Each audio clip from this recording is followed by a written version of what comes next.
Have you ever had an emotional hangover? Perhaps you're familiar with the term and you're thinking something along the lines of, oh my god, yes, it's f***ing awful and I hope I never have one again. Why did you even bring it up? Or maybe you've never experienced one and you're kind of just like, stop, what the hell are you talking about? Whether this is your first time hearing about it or you've had displeasure of experiencing an emotional hangover and have heard of the term, this video is for you. In it, I'm going to talk about exactly what an emotional hangover is, how to know if you're experiencing one, or maybe if you've ever experienced one in the past. And finally, I will share some tips for feeling better if and when you do experience your next emotional hangover. So make sure to stay tuned until the very end, or else.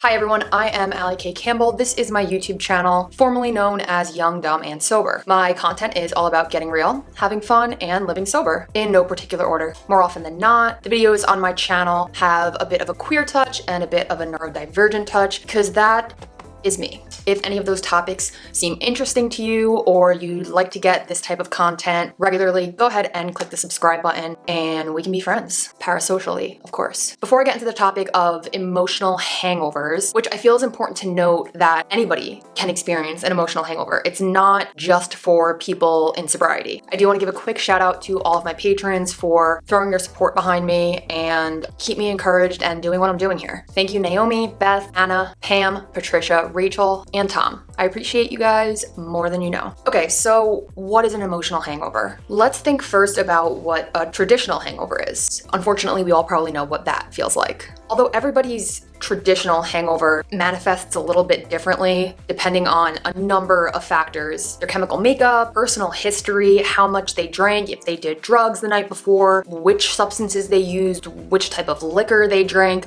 There's just like an unlimited amount of different variants. How it will manifest is really individualized. However, there is like a pretty general set of signs and symptoms that are mostly agreed upon a traditional hangover. And these include fatigue and weakness, excessive thirst and dry mouth, sandpaper tongue is what I like to call it, headaches, muscle aches, body aches in general, nausea, vomiting, stomach pain, poor or decreased sleep, increased sensitivity to light and sound, dizziness or a sense of like the room or the world spinning, shakiness or decreased ability to concentrate, mood disturbances like depression, anxiety, irritability, and rapid heartbeat, just to name a few. And just saying that list out loud, very much a reminder, a great reminder of why I don't drink and do drugs anymore. Say pretty confidently that I'll never have to experience those things as a result of a traditional hangover again. But unfortunately, I do still have emotions. I've tried kicking them, but apparently it's part of the human condition. Weird. Just like any other human being might have an emotional hangover, or anybody who experiences emotions, which is everybody. I kind of want to get into how it differs from the traditional hangover in the sense that it doesn't necessarily involve any drinking or drugging the night prior. An emotional hangover is the same as a traditional hangover in the sense that it's also a group of like unpleasant symptoms and signs and feelings that you have as a consequence of something that happened prior. It's usually an event that is highly emotional or highly stressful, which again is something that is very subject to variability and individuality. What I might find as like a high stress, highly emotional situation, somebody else might not. But I did want to give a quick list of a couple of scenarios that could potentially cause an emotional hangover to happen. One is a mental or an emotional breakdown. So if you have an emotional breakdown for whatever reason on a Monday night, Tuesday morning, you very well might wake up and experience an emotional hangover. A big argument with a friend, a family member, or a partner. And not even necessarily just an argument, like even a discussion. If it's something that makes you feel uncomfortable or something that feels like conflict, even if it isn't, that can be very, very draining. That can be very stressful. And in turn, you can wake up and feel an emotional hangover from having that conversation, or even just like a couple hours after the conversation or the argument, whatever it may be, ends.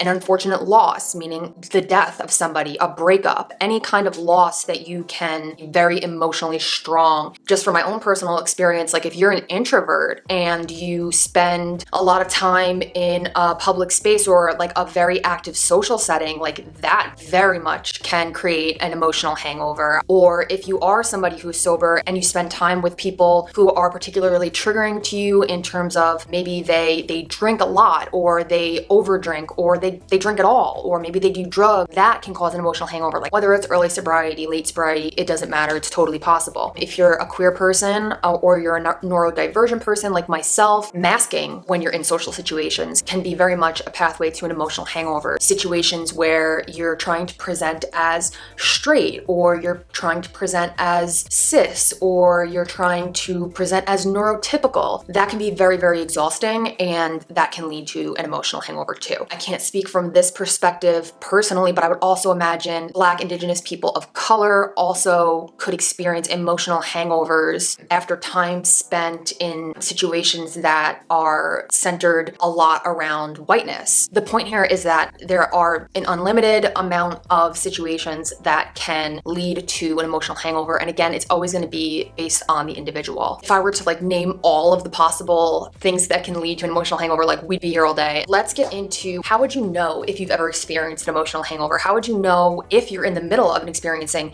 an emotional hangover? I want to look at the symptoms of an emotional hangover, although there's not that much science on this term. I don't think it is a fully accepted psychological term by any means. I could only find one, like sturdy, one piece of actual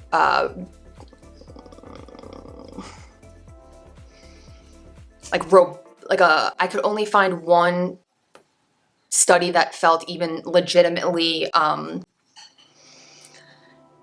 authoritative.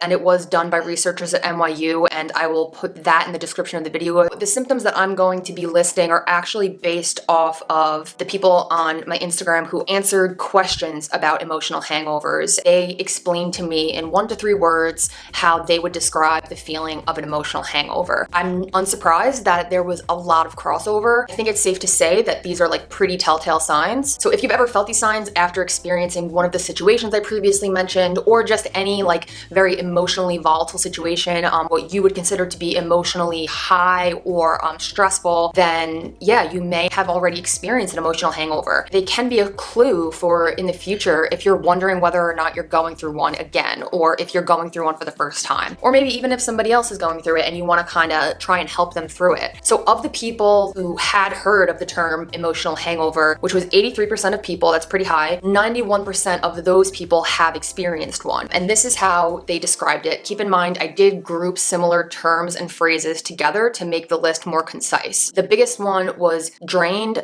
/ draining / depleted.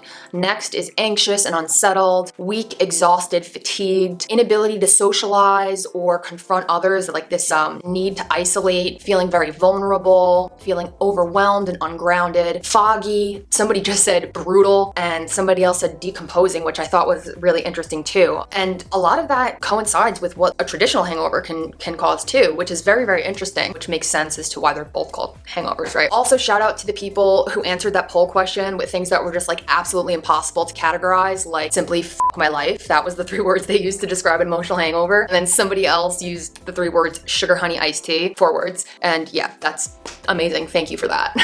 So now I want to get into some solid tips for getting through an emotional hangover if and when you find yourself going through one. Now that you have an idea of the type of situations that might lead to an emotional hangover and the symptoms of a possible emotional hangover, let's talk about the methods of getting through it if that does happen. Number 1, I would say, is recognize the 3 S's, the situation, signs, and symptoms that are particular to you. So this one is more preventative than anything. Maybe it's like tip 0 rather than tip 1, but I think I've made it pretty clear that there is a very high level of variability and individuality when it comes to these experiences, when it comes to the signs, when it comes to the symptoms. So taking some time to jot down or like think on the situations situations that are most likely to cause you to be emotionally stressed, the signs that you're on your way to an emotional hangover, and the symptoms that you as an individual experience when you're having one will be wildly helpful to like make a plan that is particular to you. Jot down these ideas for that now if you'd like. You can pause the video. You can even leave them in the form of a comment on this video so that maybe other people can get some ideas from it when they're making their own. Number 2 is do something healthy that will elicit strong positive emotions. Again, this is different for everybody. For me,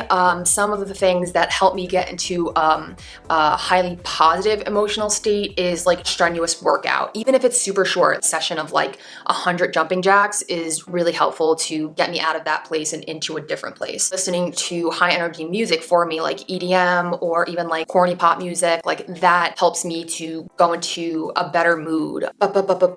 This one is actually really helpful, even though I'm usually reluctant to do it because it's like very uncomfortable, but taking a shower that goes from like hot water to warm water to cold water, a total shock to the system, seems to like completely reset whatever mood that I'm in. That is going to be up to you which things will help you elicit a positive, strong emotion. So number 3 is really simple. It's just rest. Take a nap, close your eyes for 20 minutes. If you're at work, just like maybe put on a 5-minute meditation. One of the major themes of the symptoms that I've seen from what everybody shared and even the little bit of research that I was able to find online is this feeling of being drained and being tired and being weak. If we were to take that as like a cue from our body and our minds, the obvious solution to it is to just rest. Recent studies show us that naps can very much elicit relaxation, reduced fatigue, increase alertness, and improve our moods. I'm under the impression that a nap can fix almost anything. So number 4, make a plan to mitigate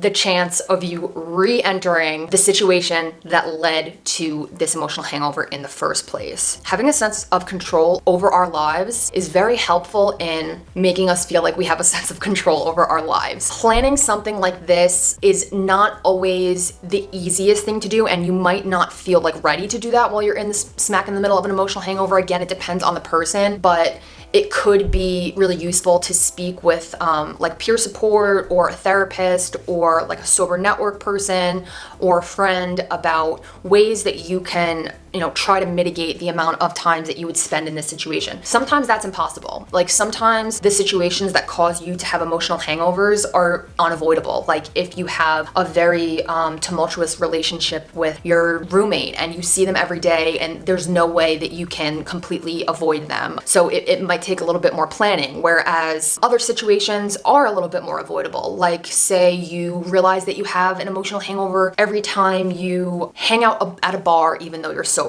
That's something that you can take control over. You can do that less. You can find ways to do it that isn't as draining for you. And number 5, maybe should have been number 2. It is to accept that the emotional hangover is happening, that it's here, that you're in this mood, and that although it sucks, like it's okay and you can give yourself a break for it. Denying the experience that you're going through is rarely helpful, especially when it's like emotional exhaustion. It can just add to that feeling. It goes back to that saying of like what we resist persists. Like if we keep resisting this emotional hangover and trying to pretend it's not there, it might just come back with a vengeance. So really just taking a second to be like, okay, this is where I'm at in this moment. I dislike it a lot and it really fucking sucks, but like it's valid and I'm gonna get through it and nothing lasts forever, especially not feelings. It could be helpful. And that's pretty much all I have on this topic. If you found this video helpful, I hope that you have. Please go ahead and subscribe and like the video so that you can get more content like this. If you'd like to support me in my creating of content, go ahead and check out my Patreon. You can find all those links in the description of the video. And you can also vote for the topics that I will cover in my upcoming videos